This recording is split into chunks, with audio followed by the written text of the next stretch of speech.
कलयुग के अंत के विषय में हमारे प्राचीन पुराणों में पहले ही भविष्यवाणी की हुई है।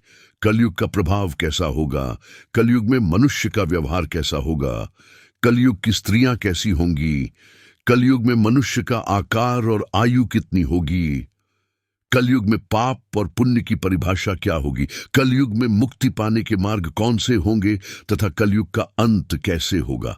आज के विषय में हमारे प्राचीन पुराणों में कलयुग की भविष्यवाणी की गई है। भगवान कृष्ण ने कलयुग की भयावहता का वर्णन गरुड़ देव के सामने किया था, जिसके बारे में प्राचीन गरुड़ पुराण में बताया गया है। तो चलिए जान लेते हैं कलयुग के बारे में प्राचीन भविष्यवाणियां।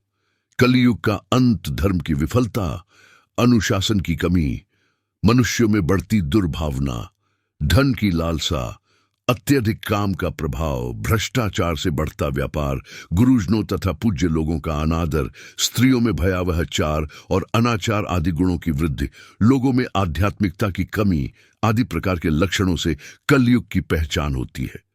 भगवान श्री कृष्ण ने कहा था कि कलयुग में मनुष्यों का मन अत्यधिक कठोर हो जाएगा। मनुष्य अशांत, चंचल और धर्म से विमुख होकर अधर्म के पथ पर चलने वाले होंगे। उन्हें शास्त्रों का ज्ञान नहीं होगा, जिसके मुख से जो भी निकलेगा उसे ही शास्त्र समझा जाएगा। कलयुग के अंत में अधर्म और आसुरी शक्तियों का विनाश होगा और पुनः नए युग का आगमन होगा, अर्थात फिर से सत्य युग का आरंभ होगा और सृष्टि का यह चक्कर चलता रहेगा चारों युगों में।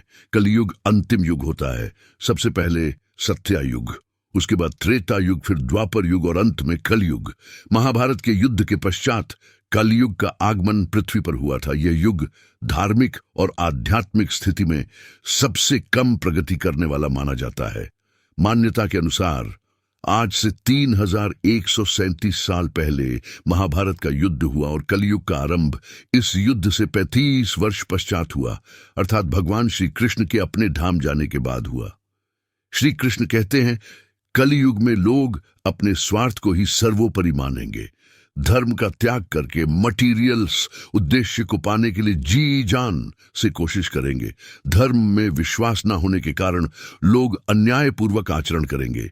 यदि हम आज के समय में देखें तो पाप इतना बढ़ चुका है, मानो ऐसा लगता है कलयुग का अंत अब निकट आ चुका है। लेकिन कुछ विद्वानों के अनुसार यह तो बस शुरुआत है। आगे कलयुग और भी भयानक रूप लेने वाला है। कलयुग के उस भयानक रूप को देखने की क्षमता आज के मनुष्यों के अंदर नहीं है।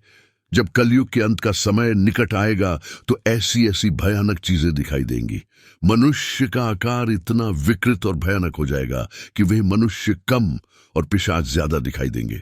तो आइए जान लेते हैं गरुड़ पुराण में कलयुग के अंत के विषय में क्या कहा गया है। गरुड़ पुराण के अनुसार एक बार गरुड़ जी ने भगवान श्री कृष्ण से पूछा, हे प्रभु, चारों युगों में कलयुग को ही सबसे भयंकर और दुखकारक माना गया है। इसका अंत कैसे होगा और कलयुग के अंत समय समीप आने पर कौन से संकेत दिखाई देंगे? तब भगवान श्री कृष्ण ने गरुड़ जी को बताया कि कलयुग के अंत के समय मिलने वाले भयानक संकेतों के बारे में बताया है कि जब पृथ्वी पर चारों तरफ ऐसे संकेत दिखाई दें तो मनुष्य को समझ जाना चाहिए कि कलयुग का अंत निकट आ गया है और अब सृष्टि का अंत प्रलय से होगा। सबसे पहला संकेत, भगवान श्री कृष्ण के अनुसार यह बताया गया है कि कलयुग का अंत समय निकट आने पर मनुष्य की आयु घटकर केवल 20 या 30 वर्ष ही शेष रह जाएगी। 8 वर्ष की छोटी उम्र में ही स्त्री गर्भवती हो जाया करेगी। वह अपनी संतान को दूध भी नहीं पिलाया करेगी और ना ही उसका पालन पोषण करेगी। भगवान श्री कृष्ण कहते हैं, कलयुग का अंत समय निकट आने पर संसार में पतिव्रता स्त्रियां दिखाई नहीं देगी। एक ही स्त्री कई पुरुषों से विवाह करेगी। लोग पूजा पाठ, श्राद्ध, अंतिम संस्कार, मुंडन और विवाह आदि प्रकार के कार्य नहीं करेंगे। जल अभाव के कारण लोग स्नान नहीं करेंगे और अशुद्ध ही रहेंगे।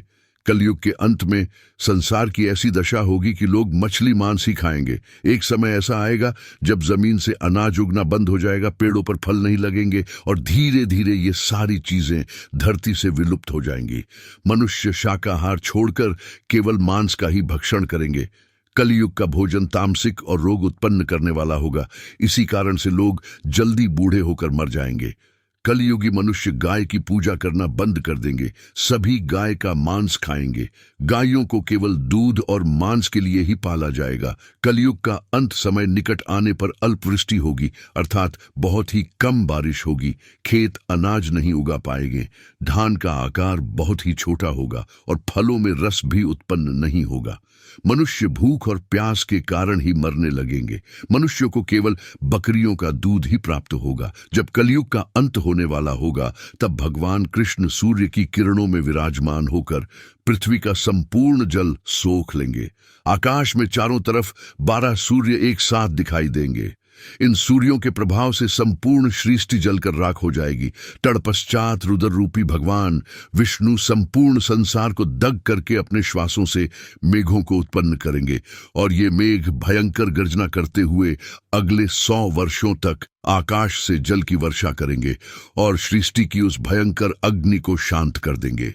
अग्नि शांत होने पर वो मेघ संपूर्ण पृथ्वी को जल में डुबो देंगे और इस प्रकार से कलयुग को जल में डुबो देते हैं और इस प्रकार से कलयुग का अंत हो जाता है। और फिर परमात्मा अपनी इच्छा शक्ति से पुनः सृष्टि में जीवात्मा की उत्पत्ति करते हैं।